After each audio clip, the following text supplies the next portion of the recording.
Bon, la dernière fois, j'avais dit que ma chaîne, c'est pas que des jeux de combat, et cette affirmation reste aussi réelle que le fait que je dis ça à chaque fois que je parle de jeux de combat, mais j'aime quand même bien les jeux de combat. Donc aujourd'hui, j'ai décidé de parler d'Under Night, deux jeux de combat, non pas Dark System Chan, mais de French Bread. Bah oui, mais putain, suivez aussi, c'est sur la page Steam du jeu. Après, on va voir des vidéos avec Arc6 dans le titre qui contient du gameplay Under Night, bordel de... Parce que c'est vrai que j'en ai parlé sur l'ancienne vidéo, mais là où je refuse catégoriquement de dédier une vidéo pour Rising, comme j'ai déjà fait une vidéo sur son jeu original, je n'ai toujours pas fait de vidéo sur Under Night, qui reste un jeu sympa, malgré le fait qu'il sent un peu la poussière. Juste un petit peu. Donc, ça vaut quoi Under Night Inverse. Ça vaut quoi, Under Night Inverse? Bah déjà, on va rajouter un 2 à la fin de ce titre. Voilà. Et selon le conseil du bon goût de la VGC, aussi nommé Twitter, c'est apparemment trop bien. Donc si le commu de ce jeu est prêt à aller harceler quelqu'un qui a juste osé dire que les designs de leurs persos sont pas si fous que ça, c'est que ça doit en valoir le coup. Voyons donc si ces affirmations sont vraies en faisant la chose que personne ne fait dans cette situation. Là, fallait qu'ouvrir le vœu. Non, mais vas-y, tente encore. Faire une photo. Mais je suis pas une pute à ce point, je voulais juste dire que j'allais mettre le générique. Et un fun alors. Mais sale bâtard, quand j'ai 500 vues sur une vidéo, je suis heureux, de quoi tu me parles de faire de la thune? Donc tu vas mettre le générique avant que je te pète la gueule. Eh, faut même pas eu le début avec le petit Doun Doun.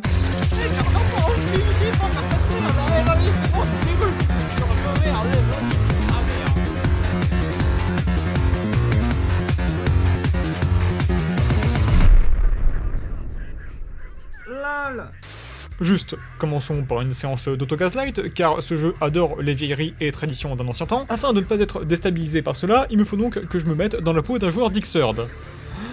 Tu aimes les vieux FG, tu aimes les vieux FG, tu aimes les vieux FG, tu aimes les vieux FG, tu aimes les vieux FG. Si vous n'aimez pas la défense dans les jeux de combat, fuyez.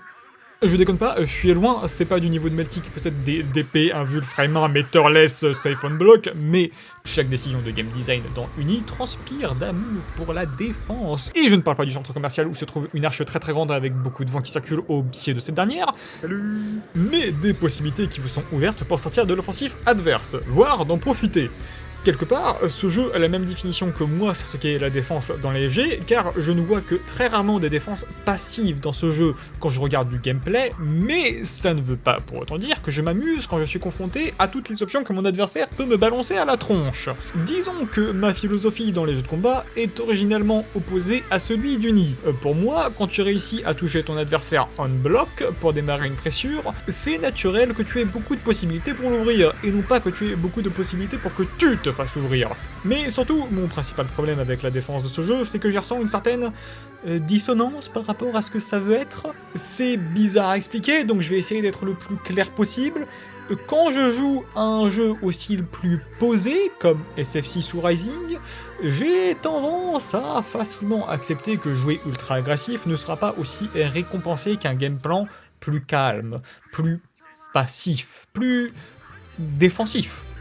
Ça me semble tout aussi normal que quand je joue à un jeu assez énervé, que ce soit par ses animations ou la vitesse qui règne dans ce dernier, qu'un game plan plus passif justement ne soit pas légion. Et autant les jeux auxquels j'ai joué me confortent dans cette impression, sauf exception pour Rising mais c'est un cas à part, autant quand je joue à Uni, c'est comme quand on joue au Melty Blood, je suis paumé frère. Pourquoi le shield existe? Pourquoi quand ça attaque les scrolls j'ai le droit et uniquement le droit de fermer ma grande gueule? Pourquoi il a tellement le droit de me chier dessus à des moments random? Pourquoi est-ce que ce jeu possède également des DP Metterless, bordel de merde? Si vous avez vu ma vidéo sur Melty Blood Type Lumina, toutes les complaintes doivent sûrement vous donner une impression de déjà vu, je me trompe. Outre le fait que c'est les mêmes types qui ont fait ces deux jeux, si je me trompe pas, ils ont sûrement une philosophie très similaire, mais avec ce Uni, autant me plaindre de choix défensifs, c'est purement à cause de mes goûts, car je trouve ici qu'ils sont nettement mieux faits que dans Melty, autant ici vous allez m'entendre gueuler sur un truc très spécifique. L'exécution. Ah, l'exécution, mesdames et messieurs, originellement une forme de mise à mort, souvent faite par pendaison au beau vieux temps des rois de France. Quand on parle de ces dernières, dans un jeu de combat qui ne s'appelle pas Mortal Kombat, ça veut souvent décrire la difficulté à faire des actions. Pour ceux qui ne sont pas très à l'aise avec les jeux de combat, déjà force à vous, parce qu'écouter un connard se plaindre de choix de game design sans en comprendre un mot, ça doit être un luxe qui n'est pas réservé à tout le monde. Comprenez simplement qu'en fonction du jeu auquel vous jouez, faire quelque chose comme Close Slash 623H sera plus ou moins difficile en fonction du jeu auquel vous jouez. Ça peut être lié pour des raisons techniques, comme dans Street Fighter 1 où tu dois faire les inputs à la frame près, ce qui est une idée de merde, ou pour des raisons de type mais putain c'est quand que ça se finit, genre les King of Fighters où les combos semblent sans fin.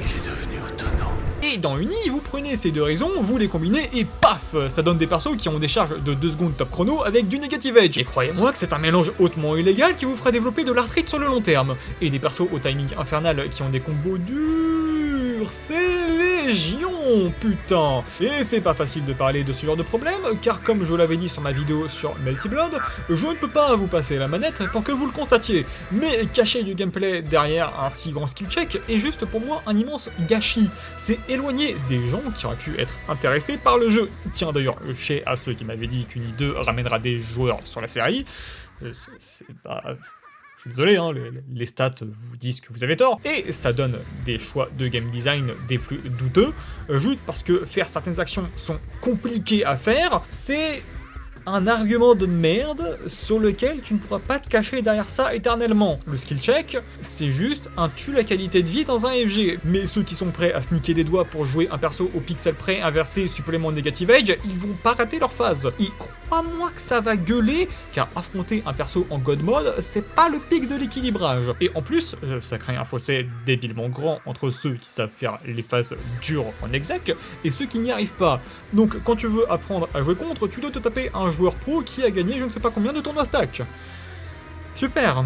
Mais écoutez, je vous entends derrière votre écran, vous vous dites sûrement que c'est franchement chiant de m'entendre me plaindre en boucle comme ça. Ah, qui je vais croire ça, on vit tous pour le drama ici. Mais écoutez, je m'entends moi-même me dire qu'il est temps d'aborder ce qui me plaît dans ce jeu, et disclaimer, la chose pour laquelle ce jeu me plaît est assez paradoxale, mais c'est pas pour autant qu'ils invalident les réflexions que j'ai pu faire sur ce dernier. Commençons donc les combos. Ah, je vous l'avais dit que ça allait être paradoxal. Comme avec Melty Blood, c'est encore une fois une question de feeling. La cam est pas statique, il y a de jolis effets, et c'est là que vous allez finir par croire que je suis complètement fou. Les réussir, ces combos, c'est honnêtement satisfaisant. Et avant qu'on me réponde que c'est justement parce qu'ils sont durs, je ne sais pas quoi, non, les combos dans King of Fighters, ils sont 3 fois plus durs, et j'ai aucune satisfaction quand je les réussis. Juste de la frustration qui s'évanouit. Juste qu'il y a cette sensation en moi, qui est à chaque fois en mode... Putain, c'est stylé ce que j'ai fait, la vache! À chaque fois que j'ai réussi mon BNB. Ça, plus que c'est rarement avec des mouvements à dormir debout, de la part des personnages que je contrôle. Contrairement à un certain jeu avec Lanceau dans ce dernier. De plus, pour moi, Uni, c'est pas forcément un FG ni à jouer, ni à regarder.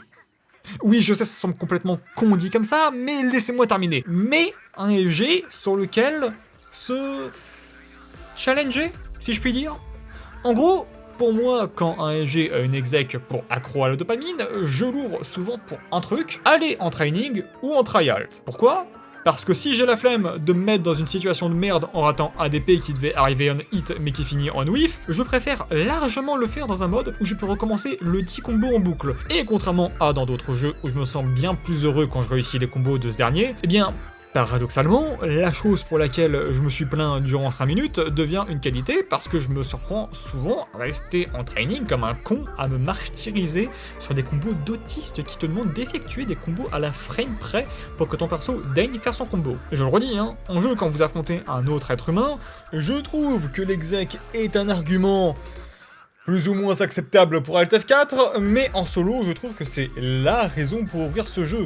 C'est pas des combos où t'es ultra libre, comme sur Guilty Gear, où t'as 1001 façons de pouvoir faire ta merde sur n'importe quel counter hit, tu vois, mais ça reste sympa de les apprendre et d'à partir de là, les enchaîner en training mode, juste se faire des petits défis en mode. Là, je le fais une fois, ensuite je le ferai 2 fois, etc. Tu vois, genre de conneries, tu vois. C'est pas grand chose, tu vois, c'est pas... les combos de l'année non plus. Il y a un feeling que je peux pas vous transmettre via juste une vidéo qui, moi, me transperce pas mal quand je les fais, ces combos. Et bah franchement, écoutez, moi j'aime bien les faire. Ça, et les persos qui puent quand même bien la classe. Je veux dire, c'est pas dans n'importe quel jeu qu'on a un type comme Gordo qui se bat avec sa putain de faux, même si je ne le joue pas, je dois avouer qu'il pue quand même bien la classe. Même le MC du jeu, Hyde possède son petit style, alors que d'habitude, je déteste vraiment les MC dans les FG. On a aussi 3 versions de Mei ici, avec Linné pour le goût vanille, Vatista pour les haters d'émotion, et Mika pour ceux qui sont crazy. Non, vous détestez juste réfléchir. Et je respecte ça. On a notre grappleur avec Holstein, sauf que lui, il a un air d'achat, mon dieu, non, en vrai, il est nul. Chaos, non, pas lui, et Merkava pour les fans de monstres. Quand tu perds ton âme ou que t'es juste un chien, t'as Yuzu, Hilda et Kaguya. Les personnes trop dark et ténébreuses vont adorer Seth, Carmine si attrait pour le sang, Byakuya pour ceux qui n'ont pas la phobie des araignées, ou encore Kion si vous adorez les shirtless anime boys. Les personnes sans goût, de manière générale, vont penser que l'artwork d'Akatsuki est une raison suffisante pour le jouer. Les chialeuses vont jouer Enkidu et se plaindre H24 de leur personnage. Les guerriers de Sword Art Online vont adorer Ori et Tsuragi. Me dites pas que je suis le seul à voir des persos des Sao en les voyant. Il y a les riches, Sian, je veux dire Eltnem, pour les joueurs du jeu Melty qui veulent pas se séparer de leur main, Nanase pour les fans de mini-jupe, Phonon pour ceux qui rêvent de se faire étrangler, je rêverais que ce soit moi, l'autre connard qui imite Slayer, n'est-ce pas ogre? Et Uzuki pour les personnes based qui aiment les magiciens et les God Girls. Il y a d'autres personnages de prévus en DLC qui ne sont pas encore sortis à l'heure où j'écris ces lignes, donc je n'en parlerai pas. Ce dont je vais parler par contre, c'est que même si tu auras toujours des persos à l'aura négative, genre Tsurugi, qui est juste un putain de lycéen avec un gros bouclier. Ok, Mash existe, mais en attendant, Mash au moins elle a une armure. Les designs de ces derniers sont toujours assez stylisés pour que j'arrive à les aimer. Contrairement aux persos dans Melty où 80% sont juste des tenues basiques, mais basiques sans réelle personnalisation. Tu les compares à Hyde et c'est le jour et la nuit.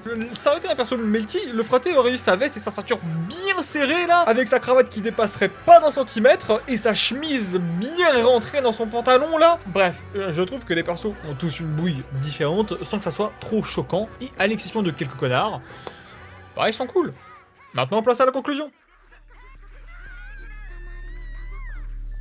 La conclusion qui va être aussi rapide qu'un round sur Strive, c'est pas parce que j'ai mis la petite transition stylée que je vais pour autant rester longtemps dessus. Oui, vraiment, vous aurez compris que c'est pas forcément le jeu number one dans mon cœur, même si je l'aime bien pour quelques raisons un peu stupides. Parfois, il n'y a pas beaucoup de raisons pour lesquelles je peux bien aimer un jeu, et ici ça s'applique parfaitement. Si j'aime bien ce jeu, c'est parce que Uzuki est stylé, mais aussi parce que faire des combos entre réals booste mon ego.